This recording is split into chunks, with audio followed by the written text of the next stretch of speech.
પોરબંદર મનપા દ્વારા મહાનગરપાલિકા કચેરીના બાંધકામની પરવાનગી અંગેના કાગળો માટે આરટીઆઈ કરવામાં આવી હતી, જેમાં માહિતી શૂન્ય જેવો જવાબ આપી દેવાતા આશ્ચર્ય સર્જાયું છે। જોકે નાયબ મ્યુનિસિપલ કમિશનરે એવું જણાવ્યું હતું કે સરકારી કચેરીના બાંધકામ પરમિશન અલગ નિયમ મુજબ અલગ વિભાગમાં લેવાની હોય છે, જે લેવામાં આવી જ હતી। પોરબંદર બહુજન સમાજ પાર્ટીના મહાનગરપાલિકા પ્રભારી દિનેશભાઈ માંડવિયા દ્વારા મહાનગરપાલિકા કચેરીના બિલ્ડિંગના બાંધકામની પરમિશન સંબંધિત તમામ કાગળોની નકલ માહિતી અધિકાર અધિનિયમ હેઠળ માંગવામાં આવી હતી, જેના જવાબમાં મહાનગરપાલિકા દ્વારા એવી માહિતી આપી છે કે આ બાબતની માહિતી શૂન્ય છે, જેના પગલે આશ્ચર્ય સર્જાયું છે। અરજદાર દિનેશે જણાવ્યું હતું કે આ જવાબનો સ્પષ્ટ અર્થ એ થાય છે કે જે કચેરીમાં બેસીને સમગ્ર શહેરના બાંધકામોને મંજૂરી આપવામાં આવે છે, તે કચેરીના બિલ્ડિંગના બાંધકામની મંજૂરીના કોઈ જ કાગળો મહાનગરપાલિકાના રેકોર્ડ પર ઉપલબ્ધ નથી, એટલે કે મહાનગરપાલિકા કચેરીનું બાંધકામ ગેરકાયદેસર છે। સમગ્ર શહેરના નાગરિકોને નાના મોટા બાંધકામ માટે નિયમોના પાઠ ભણાવી નોટિસો આપતા મનપાના અધિકારીઓ જ્યાં બેસે છે તે કચેરી જો મંજૂરી વગરની હોય તો તેની સામે કાર્યવાહી કોણ કરશે?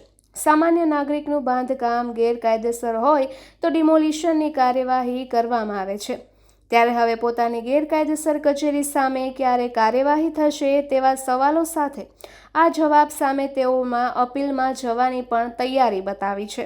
જોકે આ મામલે નાયબ મ્યુનિસિપલ કમિશનર મનન ચતુર્વેદીએ એવું જણાવ્યું હતું કે ચોક્કસ નિયમો મુજબ સરકારી કચેરીના બાંધકામની પરવાનગી સ્થાનિક કક્ષાએથી લેવાની ન હોય, ઉચ્ચ કક્ષાએથી લેવાની હોય છે, જે નિયમ મુજબ જે તે સમયે લેવામાં આવી જ હતી, ત્યાર પછી જ કચેરીનું બાંધકામ કરવામાં આવતું હોય છે। નિપુલ પોપટ, પોરબંદર ટાઈમ્સ। પોરબંદર મહાનગરપાલિકાની હાલની જે કચેરી છે અને જૂની નગરપાલિકાની જે બિલ્ડિંગ છે અહીંયા રેલવે સ્ટેશન પાસે, તેમાં જે પરમિશન બાબતનો ઇસ્યુ છે જે આપણા તરફથી અત્યારે જાણવા મળેલ છે, તે અરજદારની જે વાત છે એમાં તથ્ય નથી, કેમ કે ટાઉન પ્લાનિંગ એક્ટ છે એમાં સેક્શન 39 છે, એમાં જે સરકારી બિલ્ડિંગો છે એમણે પરમિશન જે રેગ્યુલર જે પ્રાઇવેટ બિલ્ડિંગો છે તે રીતે નથી લેવાની હોતી, એમાં જે તે એપ્રોપ્રિએટ ઓથોરિટી હોય એમની પાસેથી પરમિશન લેવાની હોય છે। આપણે નગરપાલિકાનું બિલ્ડિંગ જ્યારે બનાવવામાં આવ્યું ત્યારે શહેરી વિકાસ વિભાગમાં આની સૈદ્ધાંતિક મંજૂરી મળેલ છે, તેમાં નકશા અંદાજો, ડીપીઆર અને અન્ય તમામ પ્રકારની મંજૂરીઓ શહેરી વિકાસમાં મોકલવામાં આવેલ હતી, ત્યાંથી મંજૂરી મળીને ત્યારબાદ આ બિલ્ડિંગનું કામગીરી કરવામાં આવેલ છે।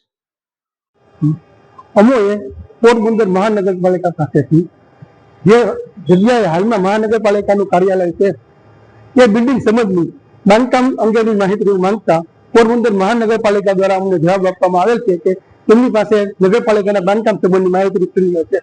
હવે સવાલ એ થાય છે કે જે મહાનગરપાલિકા શહેર આખાને બાંધકામની પરમિશન આપતી હોય છે તે જ મહાનગરપાલિકા પાસે બાંધકામની કોઈ પરમિશન ન હોય, તેને લગત કોઈ કાગળો ન હોય, તો આ બાબત શું સમજવી? અને આ બાબતે સંબંધિત અધિકારીઓ, જિલ્લા કલેક્ટર શ્રી, પ્રમુખશ્રીએ જે તે સમયે બિલ્ડિંગનું બાંધકામ કરેલ હશે ત્યારે શું કોઈ પણ જાતની પરવાનગી લીધા વગર એમને બિલ્ડિંગ કરી દીધી હશે? એટલું જ નહીં, આ બિલ્ડિંગ પાસે બનાવવા માટે ખર્ચો કેટલો આવેલ હશે તેનો પણ હિસાબ કેવી રીતે રાખતા હશે? તો જાહેર જનતાના મનમાં સવાલ ઉત્પન્ન થાય છે।